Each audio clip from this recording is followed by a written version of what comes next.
down, cut the little branches off, the nubs don't start multiplying. You have less cleanup. Rinse it, spin it, store it. You're talking? Okay. Just kidding. Anyway, you rinse it, spin it, store it in stainless steel bowls 8 weeks again. Okay? That was all just talked about just because we were talking about grapes. Okay? So, and then of course, and the strawberries too. Do you normally bring your stainless steels with you when you do one of these? They're married. I know they're married, but together. I think do. I honestly will bring my stainless steel bowls, and I won't bring them all. I'll bring one of them because I love my stainless steel bowls. Okay, I use it so much that I replaced the company replaced this over and over and over because I'm just like, oh, you know, there's a rubber ring that belongs in that one, but this is my most used one, so I'm always breaking that rubber ring. So something about your stainless steel bowls. I normally will bring the big one.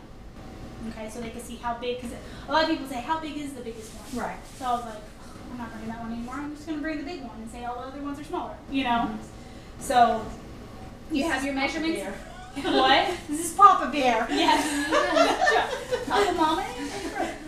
So you have your measurements in the inside, which are etched, and the cool thing is you can tell people when you relate to measuring cups, how often do the measurements come off in your life doing the kitchen window. Right? Trying to figure out, like, was that a cup? Oh, well, it is now. Right? So you'll know what a cup is. It's etched in there. You're good to go. That's for dry measurements. You have your metrics here. I guess that's when Romeo suits you off to Europe. We don't use metrics here in America. Like the only country that doesn't use metrics. So, but you have your cups, your liters, you're good to go. Your pour spout, your handle, and how many people go like this? Who goes like this and turns your bowls as you're stirring? And that's what I tell people. Like, everyone, right? Fingers, unless it's chocolate, go ahead and let it bake. If it's like pancake batter, you're not going to. So, I tell people, if you're doing that, you don't need to do that. And how many people go like this? Okay? These are not your bowl holders. This is not a shelf. Sometimes it's nice, but you know, let the bowl do its job because that right there is non-slip. Do you see that? It ain't going anywhere. I probably fell in love with it the most. My little man was about 6 months and he was in his little bumbo on the table and just screaming like the sky was falling. And I was like, oh my gosh, I gotta finish like stirring that. Like, what am I gonna do? What am I gonna do? Yeah, totally a consultant, knew about that. And I was like, okay, calm down, pick them up. And I'm like, oh yeah, I forgot, they stick. You know? So that stuck in my memory too. But yeah, that bottom's really cool. And something about your pour spout is if you grease the top and you grease the bottom or spray with oil or whatever, you're doing pancakes or brownies, how often do we take a cup or something and put it in the brownie pan or put it in the cupcake pan or put it onto the griddle when we're doing pancakes, right? You got an extra dirty dish.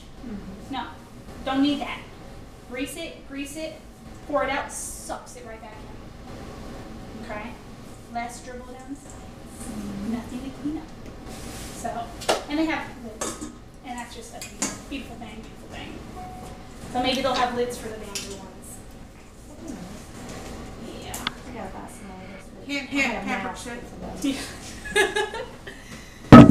So, that was a lot of things that we just spoke about, and all it was a free tray. Core and a slicer too. Yeah, your egg slicer, your core, and something about your strawberries. If you're going to dip them, then you definitely want to make sure they're really dry. And some tip that people have when you're dipping strawberries and you're decorating them, they go into here, and this is something I learned from someone who actually does it for a living and does chocolate and everything. They go into here and make sure there's no little brown leaves. So I'm going to try to find one with the brown leaf. Like that. And then just take that little brown leaf off. I don't know. It's supposed to be a presentation thing. Okay? So if you're presenting, you just kind of go and remove those little brown leaves. And then now you have a presentable dipped strawberry. Use the double boiler. Yep. So, and then of course that dip right there was done with the All the Best Cookbook. It's the cooling creamy chocolate dip, which was 3/4 cups of chocolate, semi-sweet chocolate morsels. And then you melt that down with a half a container. So I'm talking about chocolate. A half a container of Cool Whip. Okay, every 30 seconds, stir it until it's all blended and melted together, and take the other half container and you fold it in. I actually use No sugar? more. Huh? Did you say sugar too? Or No. Just chocolate and Cool Whip? Chocolate, Cool Whip. You can add optional is cinnamon and vanilla extract. I added almond extract and cinnamon, but those are optionals. But I added it. Oh, that's pretty good. You don't have to add sugar. No sugar. So No sugar. Well, I mean, I like sugar, but some people aren't supposed to have it. So. yeah, well, and you can get the sugar-free Cool Whip. I like it a lot. Of course, it's chocolate. Yeah. It's got sugar in it. Excuse me, it's mandatory that women have chocolate. See, the girls even swallowing in there. I know. Chocolate, please. Yeah, you know women are supposed to have 4 ounces of dark chocolate a day. It's the max. Heart health. It is. It's supposed to be awesome. Okay, so tell us about. This is just caramel dip that I bought, but this right here is the Hawaiian dip that's in the All the Best cookbook. It's just vanilla pudding mix Okay. with like 3/4 cup of milk, and then you add in, it was 8 ounces of crushed pineapple with the juice. Okay. And also the coconut, they want you to toast it, so I stuck it on my stone, threw it in the oven and got it toasty, and then you put in 1/3 of a cup You of... put it in your oven? I did for the toasted thing, Okay. just because actually the recipe called for it to be in the small bar pan, and I had the oven already going, but I thought for, you know, if I was gonna... Yeah, because you could toast it in about 45 seconds. Sure, in the skillet, In the microwave, too. in the microwave. And, but I had the oven on because I had to cook it. In what? In the microwave. Just In any kind of stone. okay. Yeah, you just kind of turn Put it. that small bar pan in there, Mhm. do that. And then I took a lime, and they want you to do a teaspoon of zest and a teaspoon of juice. And so I zested it with the zester, microplane zester, which is the best zester ever. Cool. And then I juiced it and mixed that all in there, and then you throw in the rest of the topping for the coconut. That's it. It's easy. I'm looking. Oh, sour cream. Oh, is there sour cream in There's there? sour cream in there. Yes. People Half should a cup of always sour try to cream. throw in sour Yeah. cream. I was thinking there was something else that cream goes in cheese. with Or the cream pudding. cheese. Yeah. Yeah, half a cup of sour cream. It's wonderful. It's my favorite fruit dip. Good. Yeah, I bet that would taste really good with shrimp. Oh, I'm sure. Like, you know, the coconut covered shrimp. Oh, I'm hungry. Well, thank you for bringing that. All right, girlfriend. What about yours? The recipe calls for the frozen pizza dough.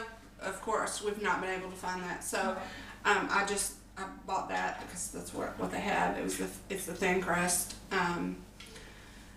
and the stuff on the middle, the chicken and ranch and garlic. That's what was in the mix. Okay, so you put that, mix all that together, and then put it on the pizza, and then top it with tomatoes, bacon, and cheese, and then that's it. It's really simple.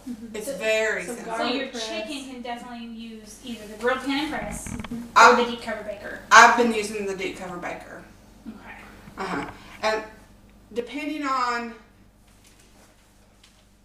what the situation is, I have been taking the small ridge pan for the bacon sometimes Yeah. because it crisps that bacon so good. Yeah, because it's sitting outside of its oil. Just drips Yeah. it. Yeah. So That's a microwave dish. Absolutely. yeah, most definitely. And then you just throw. I mean, I've done it in the oven. I've done it on the grill. It's much better on the grill. Cool. The pizza in general. Mm-hmm. Now, you were using the one that wasn't refrigerated. Have you used the refrigerated dough? I wondered what the cooking time difference would be. I know the packaged one is 7 minutes. In the refrigerated, it's like the Kroger brand that we used last time. Yeah, that 7. one's 7 minutes. So But that was still packaged like that. Yeah, that was packaged. Yeah, it it just just wasn't wasn't cool. She's Yeah. talking about like the Oh. refrigerated one that you like Pillsbury? roll out. Yeah. I don't know. You I have mean, to I don't know if put you them in could the use. oven first, and then you bake it for like 5 or 6 minutes, and you put the toppings on and put it back in. But I don't. That's what I've seen with like roll-out dough that you can Yeah. buy. Yeah. I could see that is prepping it in the oven and then finishing it on the grill. Which I think is a little bit more time Yeah, consuming. I wouldn't I'd do it. rather just pay the couple bucks to get the. Sure. Yeah. Well, it just depends